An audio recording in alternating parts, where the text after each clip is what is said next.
Assalamualaikum semuanya. Hari ini aku mau menjawab beberapa pertanyaan kalian. Mungkin karena kemarin-kemarin aku belum bisa untuk menjawab pertanyaannya baik dari kolom komentar maupun dari video langsung kayak gini. Semoga hari ini aku nggak nangis. Mungkin banyak dari kalian yang bertanya-tanya kenapa bisa, apa penyebabnya. Oh,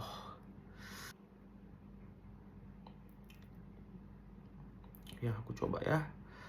Sebenarnya kalau misalnya aku mau cerita pun aku bingung harus cerita dari mana.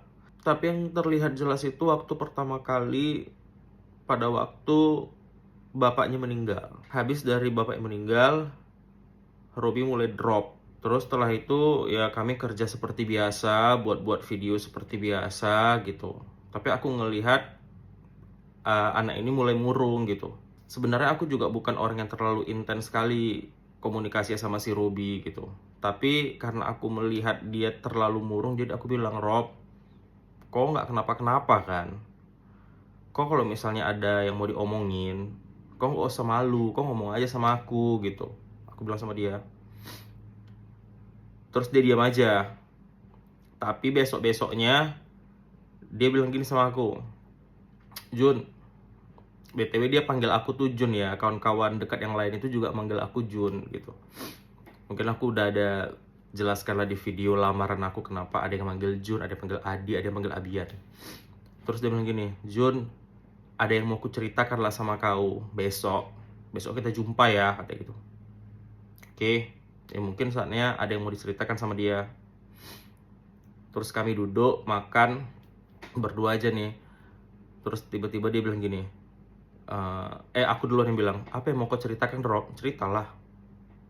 Walaupun sebenarnya aku juga udah gitu, apa kira-kira mau anak diceritain gitu. Terus tiba-tiba dia bilang gini, Jun, aku mau hijrah lah, katanya gitu. Langsung, wih, ini kenapa ngomong kayak gini? Langsung aku tuh kayak kaget tapi bahagia, cuman ini kenapa kok ngomong kayak gini tiba-tiba gitu. Aku mau hijrah, katanya gitu.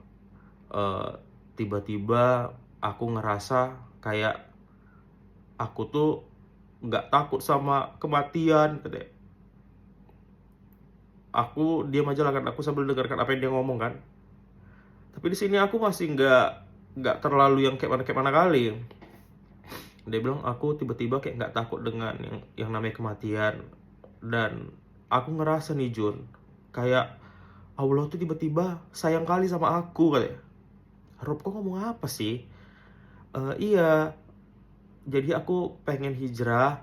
eh, dan kalau misalnya nanti dia langsung bilang gini, dan kalau misalnya nanti kita ngumpul-ngumpul nongkrong sama kawan-kawan, aku pakai lobby nggak apa-apa ya, katanya. Aku pakai peci nggak apa-apa ya. Ya nggak apa-apa lah, kenapa rupanya kalau misalnya aku mau pakai peci? Ya aku takut aja nanti mana tahu kalian ngejek-ngejekin aku, katanya.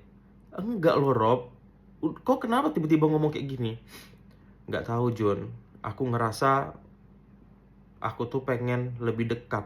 Aku kepengen mendekatkan diri sama Allah, katanya. Ya bagus lah kalau kayak gitu, alhamdulillah lah, kenapa rupanya? Eh, ya itulah, aku cuman pengen bilang itu aja. Terus karena dia ngomong kayak gitu, aku jadi mulai ngerasa agak sedikit takut untuk menguatkan dia.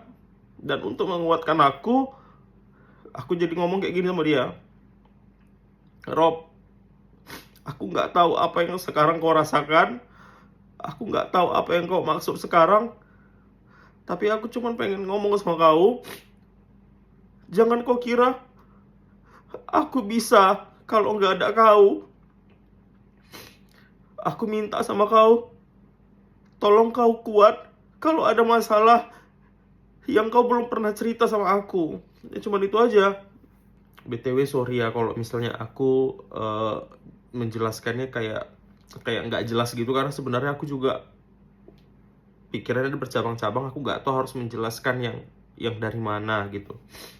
Jadi setelah udah mulai dia ngomong hijrah, dia itu sholatnya bukan lagi 5 waktu, tapi udah 8 waktu. Udah pakai duha, pakai qobliyah subuh, pakai tahajud. Itu 8 waktu itu nggak pernah ketinggalan dia. Dan dia selalu ngejar jus untuk mami sama papinya katanya. Terus dia udah banyak niat lah, dia kepengen padahal 2 tahun yang lalu tuh aku ngajak dia tuh umroh, tapi dia bilang dia belum siap. Cuman aku kaget kemarin itu dia ngajak umroh, dia bilang gini, Jun abis lebaran kita umroh yuk, kata dia kayak gitu. Terkejut, tapi kemarin kok belum siap? Iya itu kan kemarin, sekarang insya Allah aku udah siap, kata gitu. Udah seneng nih, udah tanya-tanya sama travel, kira-kira berapalah biayanya untuk segala macamnya gitu, karena dia kepengen di hotel yang nampak jamnya langsung gitu. Aku kepengen kali di situ katanya gitu. Ya udah, ini udah berjalan kayak biasanya aja gitu kan. Tapi tiba-tiba dia drop. Terus aku bilang sama dia, Rob, kok yakin nggak mau ke rumah sakit? Aku tahu anak ini memang paling anti kali, kena suntik, kena ini dia paling paling takut gitu. Jadi mungkin entah kenapa dia mau. Aku bukan yang nggak mau Jun ke rumah sakit, cuman aku takut kalau misalnya aku sampai dirawat inap, kata dia. Ya udah, kalau kau nggak mau dirawat inap berarti kau harus kelihatan sehat, jadi nanti pas waktu konsultasi sama dokternya ya memang kau dianggap memang nggak perlu rawat inap. Oke, pergilah kami konsultasi sama dokter, dan ternyata sakitnya itu adalah tukak lambung. Memang dia dari dulunya memang udah sering kalau misalnya telat sedikit aja makan itu bakalan sakit perut, dan kalau misalnya makan pedas sedikit aja dia bakalan sakit perut. Mungkin kalian yang udah sering ngelihat aku nge-review makanan, atau mungkin kalian yang taunya dulu, aku kan review makanan tuh berdua sama dia, tapi setiap kali makan pedas itu dia selalu nggak mau ikut. Jadi dia lebih, ya udahlah kau aja yang review, aku nggak usah. Ya karena memang faktornya dia sedikit aja makan cabai itu memang nggak bisa. Terus dia juga tanya sama dokternya kenapa berat badannya itu turun ketika dia sekitar seminggu aja mulai nggak nge-gym. Baru habis itu kata dokternya, ya mungkin karena itu adalah pengaruh dari massa ototnya atau itu dari tukak lambungnya. Memang tukak lambung itu bisa menyebabkan turun berat badan. Dan setelah dia bilang dia hijrah, itu mulai ada perubahan dari diri dia. Kayak perubahan yang enggak seperti Ruby biasanya. Jadi dia tuh suka menceramahi kami tiba-tiba ketika kami salah sedikit aja, dia langsung bilang nggak boleh kayak gitu, ini gini. Kayak tiba-tiba jadi kayak bapak-bapak gitulah, yang bapak-bapak yang ada punya keponakan-keponakan gitu, terus menceramai keponakan-keponakan walaupun salah sedikit aja gitu. Tapi tetap kami lawanin karena kami kira mungkin ini agak sedikit bercandanya dia nih. Tapi ternyata enggak, memang dia nanggepinnya itu ya seserius itu. Sebenarnya senang ngelihat perubahan dia ya berubah drastis gitu, senang. Tapi ada rasa takut juga gitu, karena yang dibahasnya selalu tentang kematian. Terus dia pesan sama aku, dia bilang, Jun, kau nanti setelah nikah harus jadi imam ya buat si Agil. Kau harus bisa sholat jadi imam. Terus dia bilang juga, Jun, kalau nanti kau udah punya anak, kau jangan cari guru ngaji yang lain ya.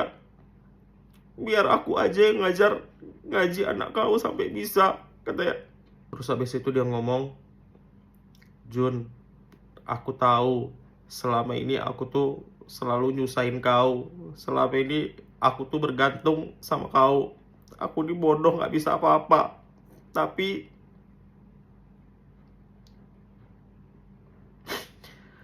izinkan aku, Jun, biar untuk ngajarin kau kayak mana sholat. Karena dia udah ngomongnya sikit-sikit mengenai, Jun, sholat kau udah bener. Tahu wudhu yang bener itu gimana? Tahu nggak doa ngambil wudhu itu yang bener tuh gimana gitu? Dia semua tentang sholat, semua tentang agama, semua itu yang dibilang dia. Jadi dibilangnya, jadi tolong kau kasih aku kesempatan untuk ngajarin kau ilmu agama supaya aku berguna. Ada yang berguna dari diri aku sebelum aku pergi, katanya. Terus aku pikir, apalah anak ini ngomongnya. Ya udah Rob, kalau kamu ngajari, ya udah kau ajari aja lah. Kau ngapain ngomong-ngomong kayak gitu? Gak apa-apa Jur, aku pengen aja. Dia aku saat ini aku pengen ngomong semua sama kau, katanya. Ya udah kok ajar lah aku, kalau misalnya ada aku yang salah, ada yang kurang, kok kasih tahu. Ya mulai dari situ anak itu udah mulai aneh dan udah mulai buat aku takut. Tapi aku tetap aja menolak perasaan aku, seolah-olah kayak nggak, jangan, semoga ini bukan apa-apa gitu. Aku juga belum berani bilang sama kawan-kawan yang terlalu kayak mana, karena aku juga nggak mau yang dalam pikiran aku tuh terjadi gitu. Ya udah berjalan kayak biasanya, setiap harinya buat video lanjut sampai akhirnya dia ngedrop, baru dia masuk ke rumah sakit. Jadi dia tuh dibawa ke rumah sakit itu beberapa hari sebelum aku nikah. Padahal sebelumnya dia itu udah semangat kali untuk jadi kori di pernikahan aku. Baru satu hari masuk, baru satu hari nginap, besoknya dia udah seger lagi dan dia udah latihan lagi di rumah sakit. Kalau dia bilang dia kepengen pulang, tapi ternyata belum dikasih sama dokternya, belum boleh pulang. Padahal dia udah pengen kali nih, takutnya nanti dia nggak bisa untuk jadi kori di pernikahan aku gitu. Pernikahan aku kan kemarin tanggal 1 Desember. Ternyata dia tuh dikasih pulang di tanggal 2. Ya sebenarnya aku juga udah nungguin. Aku nungguin sekaligus aku ngelarang dia untuk jangan pulang. Ngerti nggak? Aku berharap dia datang ke pernikahan aku, tapi di depan dia aku ngelarang, janganlah pulang Rob. Di sini aja dulu sampai benar-benar kau tuh sehat. Nanti nggak apa-apa. Kan kita bisa foto bertiga sama si Agil setelah aku udah nikah, kau udah sembuh, kita foto bertiga pakai baju. Aku tetap pakai baju nikah aku sama si Agil, kau pakai baju keluarga karena dia aku pakai kan base cap keluarga gitu. Udah aku bawa itu base capnya. Baru dia diem aja, mungkin dia bingung gitu kan harus ngomong apa gitu. Padahal dia semangat juga nih untuk pergi, untuk pulang, tapi dokter belum izinkan. Ya mungkin kalau yang datang di pernikahan aku kemarin, atau mungkin orang-orang mungkin bisa lah ngebaca wajah aku antara bahagia dan sedih itu kayak mana gitu. Karena mungkin bahagianya ya aku menikah gitu kan dengan orang yang aku sayang, dengan orang yang aku cintai gitu. Tapi ada satu orang yang memang terpenting juga dalam hidup aku yang gak bisa menyaksikan itu.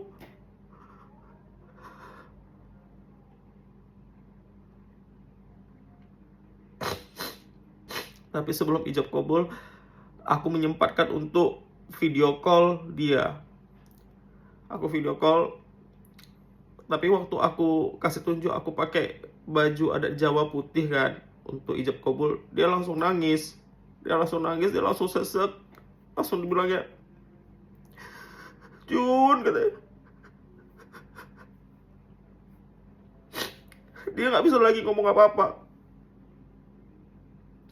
Aku ngerasa disitu kayak dia minta maaf kalau misalnya gak bisa datang. Dia minta maaf kalau dia sakit. Padahal dia udah berusaha, mungkin itu maksud dia. Aku cuma bisa bilang, Rob, kok jangan nangis lah, Rob. Kok janganlah sedih kayak gitu. Aku mau nikah loh, kok harusnya bahagia. Padahal dalam hati aku juga gak bisa nengok dia yang terbaring di rumah sakit, terbaring di tempat tidur gitu. Tapi pas malamnya udah selesai acara, aku langsung ngajak istri aku untuk ke rumah sakit jumpain si Robi. Karena aku gak mau ngelewati satu hari pernikahan aku itu tanpa aku jumpa sama dia. Jadi kalau kau yang gak bisa datang ke pernikahan aku, Rob, berarti harus aku yang datang ke tempat kau. Terus pas waktu aku datang, aku izin sama keluarga mau pergi kan, mau nengok si Robi. Terus rupanya keluarga bilang, kakak aku bilang kan, loh mau pergi nengok si Robi berarti udah tahu keadaan si Robi. Hah? Udah tahu apa? Udah tahu kalau rupanya si Robi pakai selang. Makin kaget aku. Selang untuk pernapasan, oksigen. Udah nggak pikir panjang lagi, langsung aja aku ke sana. Dan akhirnya sampai sana, alhamdulillahnya nengok dalam keadaan nggak apa-apa. memang lagi kekurangan oksigen aja. Dan alhamdulillahnya diizinkan keluar besoknya. Setelah besok paginya aku datang lagi kan, barulah dia diizinkan keluar. Cuman dia bilang, kau jadi pergi ke Malaysia, katanya gitu. Acara influencer itu. Jadi tanggal berapa pulangnya? Tanggal 8. Lama kali kau di Malaysia ya, katanya gitu. Sebentar lah itu Rob, kau mau aku bawa kenapa nanti gitu. Masih ku ajak-ajak lah dia bercanda gitu kan. Pas aku pulang dari Malaysia, rupanya tanggal 9-nya dia minta untuk dirawat inap. Ya udahlah, aku antar dia rawat inap. Rupanya dia drop, dan akhirnya di tanggal 12-nya dia berpulang. Ya udah, mau disesalin ini, disesalin itu, terpukul, kecewa, sedih, semuanya memang iya. Tapi aku juga udah tanya sama Ustadz, ya memang itu takdirnya. Kita nggak bisa ngelak, sakit itu cuman penyebab. Ya sebelum kita hidup kan kita juga udah punya janji dengan Allah kan. Sampai di umur berapa kita pergi, dan kita perginya itu karena apa, itu semuanya udah ditakdirkan gitu. Jadi kita cuma bisa melaksanakan tugas aja, kita cuma bisa menjauhi larangannya, melakukan perintahnya gitu. Takdir bukan kita yang atur. Walaupun kadang aku masih kayak nggak percaya, apa bener nih si Robi nggak ada gitu. Kadang aku setiap bangun pagi, aku selalu buka mata dalam hati aku, ya Allah semoga ini mimpi, semoga yang kemarin itu mimpi. Ya rupanya bukan mimpi gitu. Ya sekarang kalau misalnya aku rindu sama dia, aku cuma bisa kirim doa sama dia. Karena aku memang betul-betul nggak bisa tahu dia sekarang lagi ngapain, lagi berbuat apa, aku juga nggak tahu. Aku berharap dia baik-baik aja di sana, dosanya diampunkan, amal ibadahnya diterima. Karena sebenarnya dia orang baik, banyak kebaikan dia yang nggak kita lihat. Ya mungkin dari kalian kalau misalnya ada yang kerasa tersakiti akibat omongan atau perbuatannya, aku sebagai kawannya minta maaf. Mungkin itu sekedar candaan, atau mungkin itu memang terlalu menyakiti, mohon dimaafkan.